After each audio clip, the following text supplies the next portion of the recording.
Welcome friends, আগামী 1 December কি মহার্ঘ ভাতা বা ডিএ নিয়ে ভালো খবর আসতে চলেছে? অবশ্যই দেখে রাখুন। মিডিয়ায় একটি গুরুত্বপূর্ণ আপডেট উঠে এসেছে। শেয়ার করুন, চ্যানেল তুলে সাবস্ক্রাইব করুন। দেখুন কি বলা হচ্ছে। শোনা যাচ্ছে আগামী 1 ডিসেম্বর লোকসভায় কেন্দ্রীয় অর্থমন্ত্রকের সামনে একটি অত্যন্ত গুরুত্বপূর্ণ প্রশ্ন উত্থাপিত হতে চলেছে। কেন্দ্রীয় সরকারি কর্মচারী ও পেনশনভোগীদের মহার্ঘ ভাতা মূল বেতনের সাথে মিশিয়ে দেওয়ার দাবি উঠে আসছে।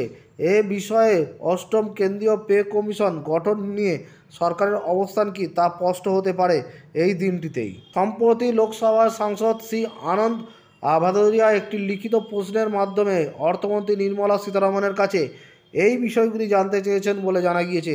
উল্লেখ্য, বহুদিন ধরে কেন্দ্রীয় সরকারি কর্মচারীদের দাবি ছিল মহার্ঘ ভাতা 50% অতিক্রম করলে তা মূল বেতনের সঙ্গে কেন্দ্রীভূত করা হোক। বর্তমানে 58% মহার্ঘ ভাতা পাচ্ছেন কেন্দ্রীয় কর্মীরা। এবার তাহলে মূল বেতনের সঙ্গে মিশে যাবে ডিএ? সে প্রশ্ন রয়েছে সরকারি কর্মীদের। একাধিক রিপোর্ট বলছে অষ্টম বেতন কমিশন 1 জানুয়ারি 2026 থেকে কার্যকর হতে চলেছে। তাই সরকার ডিএ গণনার বেস ইয়ার পরিবর্তন করে 2026 ধরা হতে পারে।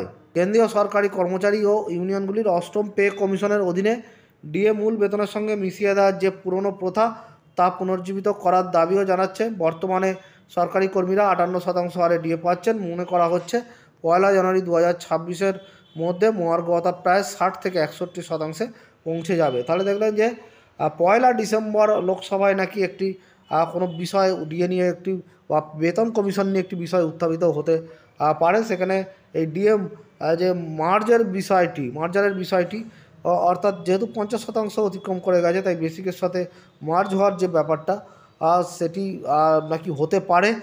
তবে কনফার্ম খবর কিন্তু এখনও কিছু নেই, মিডিয়ায় উঠে এসেছে, সেই জন্য শেয়ার করলাম। তবে দেখতে হবে যে 1 ডিসেম্বর সত্যিই এই নিয়ে কোনো প্রস্তাব পাস হয় কি না। ধন্যবাদ।